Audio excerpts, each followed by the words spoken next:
Okay, so I was gonna take the camera outside today. It's the long weekend, but the weather kind of went for shit. So I'm gonna show you guys how I built my DIY diffuser.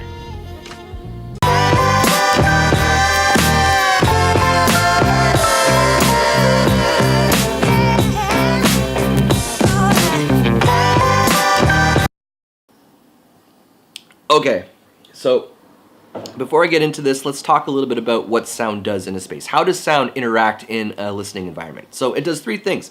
The first thing it does is it will reflect off a surface. So as sound travels out, it'll hit a surface and bounce off. Too much reflection can cause comb filtering issues. So if you have a small space, reflections can be an issue. Like my space, I have a small space where I work in.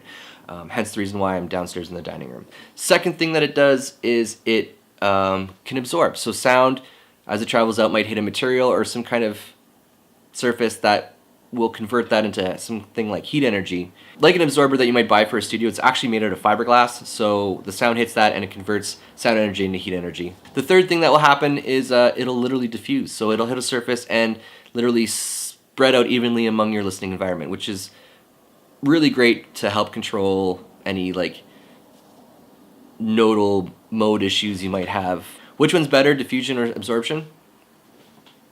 They're both really good. So depending on what you're trying to do, a combination of both could really tame your room.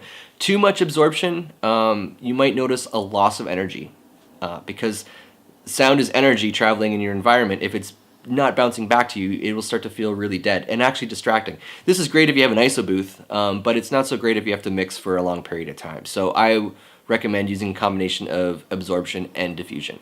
So when I sat down and looked at the different diffusers I can build, there's three builds that I really liked. So the first one was what's called a QRD diffuser, and this is a quadratic diffuser. Depending on what you need to treat, will determine on how many wells, how big the wells, and how deep the wells are gonna be, right? So it looks really cool, and in theory, from what I understand, it probably works better out than all the other ones. But they're tricky to build, and the reason why is you have to find well wood that's thin. If it's like standard Home Depot wood, it's too thick, and what's going to happen is you're going to actually get more reflection back than diffusion. So I kind of moved on from that one. The second one is what's called a skyline diffuser, and I built these in the past and they work really well, but there's a couple buts with that one. The first one is you have to make sure your listening environment's fairly big.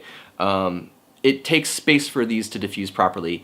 Two, they're heavy, and and three, they're very time consuming to build. So I didn't want to build any more of those because I didn't want to spend like a whole 5 days building what I needed.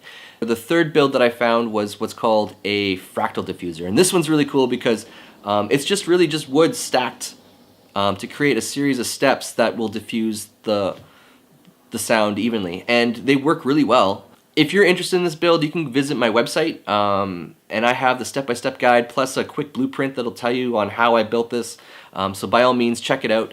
Also, before I forget, I have a contest going on right now as of May 2018. If you click on this above, you will get a link to my contest, and you have a chance to win a microphone, a WA-47 Junior. No big deal, but just saying. When you're looking to do this, you can buy these. You can buy diffusers online, but you have to be careful because they're pricey, and a lot of them actually aren't diffusers. They're absorbers that tell you they're diffusers. So if you're on Amazon and you're looking at a diffuser that's made out of foam, I'm going to tell you something, it's not going to work. That's not diffusion. That's using absorption, and that's just a marketing gimmick. So save your money and build these yourself because they don't take long. The first thing I did after I got my design was I went to Home Depot, and I bought the wood all in 8-feet pieces. My build's based on standard cuts you would find at Home Depot, so I didn't have to cut anything widthwise. They were already cut that way. The only thing I had to do was cut everything in half because my diffusers are going to be 4 feet. So I bought 8-foot strips of all the planks that I needed, and when I got home I cut everything into 4 feet.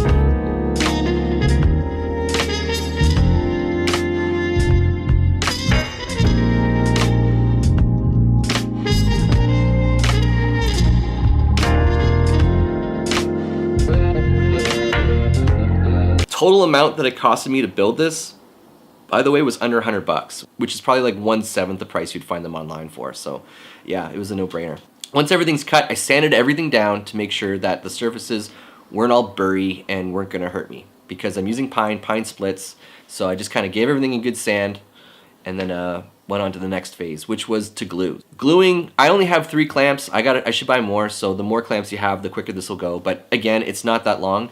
I started with the 7 base boards, and I added the 1-inch boards to kind of add a stepping point to add the middle board. I decided not to build the base with one big piece because I wanted to save on weight. So I actually created like this stepping pattern instead, which I would recommend because the weight doesn't really have an effect on the diffusion at this point. So I created the first main base with the 7-inch planks, and then I glued on the 2 inches to create the next level.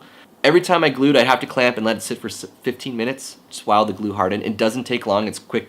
Like, glue cures pretty fast. So I did that, and then I finally added the 1/2-inch planks in their designated points that I marked out.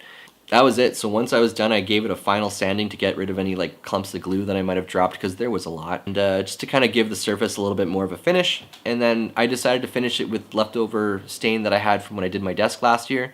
If you're going to stain it, make sure you add a conditioner because pine is blotchy. So if you add a conditioner to it, it'll even out how the stain absorbs, where if you don't, you're going to notice spots in it.